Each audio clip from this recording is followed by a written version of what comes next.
A ver, ¿alguna vez nos hemos parado a pensar qué tiene que ver una estrella a millones de años luz con el sitio exacto donde vivimos? Pues hoy vamos a conectar esos dos puntos.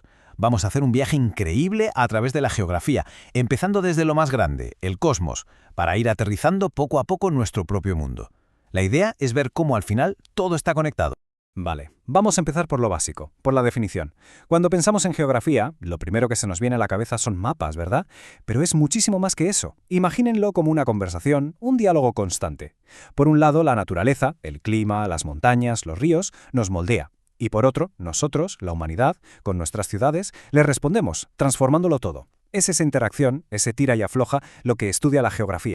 Y bueno, esto va a ser nuestra hoja de ruta, un viaje en 6 pasos. Empezaremos en el universo, luego bajaremos a la geografía física, el escenario, seguiremos con la geografía humana, nuestra huella, daremos un vistazo a los continentes, aterrizaremos en Bolivia y terminaremos con una mirada profunda a Santa Cruz. Un zoom en toda regla, de lo macro a lo micro. Pues venga, empezamos. Primera parada, el universo, nuestro punto de partida. Porque claro, para entender nuestro pequeño rincón, primero hay que entender nuestro lugar en el inmenso cosmos. Es que la escala es para volverse loco. Tenemos las estrellas, esos soles con luz propia. Luego, miles de millones de ellas se juntan en galaxias. Y la nuestra, la Vía Láctea, es solo una entre, incontables.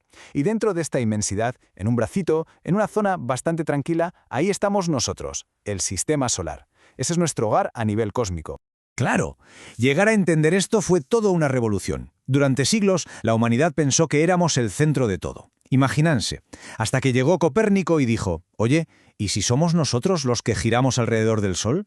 Luego Galileo cogió su telescopio y dijo, pues sí, Copérnico tenía razón. Y para rematar, llega Newton y descubre la ley de la gravitación universal, esa fuerza invisible que lo mantiene todo en su sitio. Y todo esto que parece tan lejano, en realidad, marca nuestro día a día. La Tierra tiene dos movimientos clave. La rotación, que es el giro sobre sí misma cada 24 horas y que nos da ni más ni menos que el día y la noche. Y luego la traslación, esa vuelta que da alrededor del Sol cada 365 días y pico. ¿Qué nos da eso? Pues las estaciones. Y los años bisiestos, claro. Son como los dos latidos del corazón de nuestro planeta. Vale, ya nos hemos situado en el cosmos. Ahora vamos a hacer zoom y a centrarnos en nuestro planeta. Pasamos a la geografía física, el escenario natural. Pensemos que mucho antes de que apareciéramos nosotros, la Tierra ya estaba aquí, formándose, cambiando. Y esa es una historia de miles de millones de años. La historia de la Tierra es tan, pero tan larga, que es difícil de imaginar.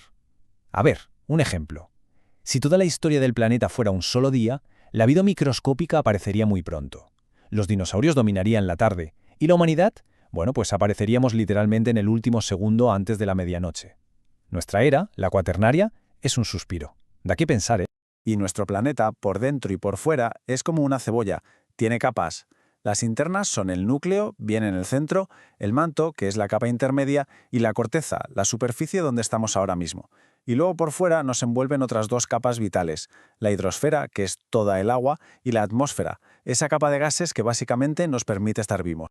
Bien, ya tenemos el escenario, la geografía física, y ahora entramos nosotros en escena. Y aquí es donde empieza la geografía humana. Ya no se trata solo de cómo la naturaleza nos afecta, sino de cómo nosotros dejamos nuestra huella en ella para crear todo nuestro mundo, países, economías, culturas.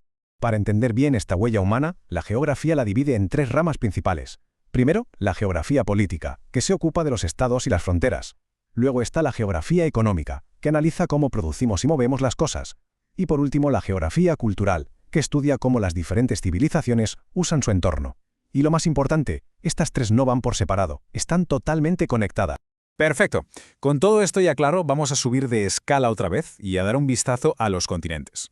Vamos a ver cómo cada una de estas grandes masas de tierra tiene, por así decirlo, su propia personalidad geográfica. Y para que nos hagamos una idea de la diversidad que hay, fijémonos en esto, que es increíble. En un único continente, en Asia, tenemos los dos extremos del planeta. Por un lado, el punto más alto, el Monte Everest, a casi 9.000 metros. Y por otro, el punto más bajo en tierra, el Mar Muerto, a casi 400 metros por debajo del nivel del mar. Esto demuestra que la geografía es un mundo de contrastes brutales. Cada continente es un mundo. Europa es muy peninsular, está muy marcada por el mar. Asia, como hemos visto, es la tierra de los extremos, con los Himalayas.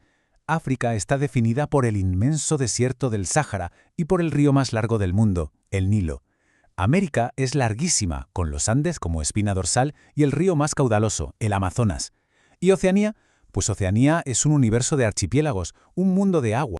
Seguimos con nuestro viaje, seguimos haciendo zoom. Ahora aterrizamos en un país concreto, Bolivia, el corazón de Sudamérica. Vamos a ver cómo todo lo que hemos hablado hasta ahora se aplica a nivel nacional.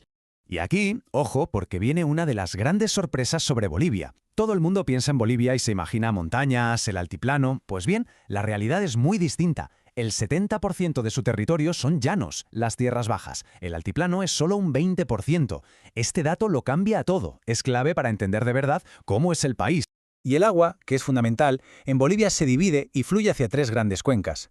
La del Amazonas, la más grande, con ríos gigantescos, la del Plata, cuyos ríos van hacia el sur, y luego está la cuenca lacustre, que es una pasada porque es cerrada, no va a ningún mar, es la del altiplano, y ahí es donde encontramos maravillas como el lago Titicaca o el increíble Salar de Uyuni. Y llegamos a la última parada de nuestro zoom, el máximo nivel de detalle. Nos metemos de lleno en una región de Bolivia, el departamento de Santa Cruz, un caso de estudio perfecto para ver cómo la geografía local moldea la historia, la economía y la identidad de un lugar. Y para que nos hagamos una idea de lo que estamos hablando, un dato: 370.621 kilómetros cuadrados. La superficie de Santa Cruz es más grande que Alemania. Esto no es una simple curiosidad. Ser el departamento más grande de Bolivia es la base de su riqueza y su importancia estratégica. La historia de Santa Cruz está completamente ligada a su geografía.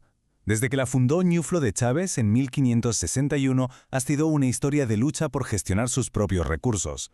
Lo vemos en 1810 con la independencia, en 1957 con la lucha por las regalías del petróleo y en 2008 con la aprobación de sus estatutos de autonomía.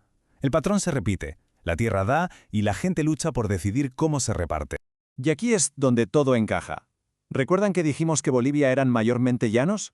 Pues esa geografía de Santa Cruz es lo que ha permitido que se convierta en el motor económico del país. Las cifras hablan por sí solas, genera más de la mitad de las exportaciones y de la actividad financiera de Bolivia, y todo esto con un modelo donde la inversión privada es la gran protagonista. Y con esto cerramos el círculo. Hemos viajado desde la inmensidad de las galaxias hasta una región concreta. Todo este recorrido nos deja con una pregunta final, una reflexión. Si aprendemos a leer el paisaje que nos rodea cada día, ¿qué historias nos contaría sobre la naturaleza, la economía o sobre nuestra propia cultura? Ahí queda la pregunta.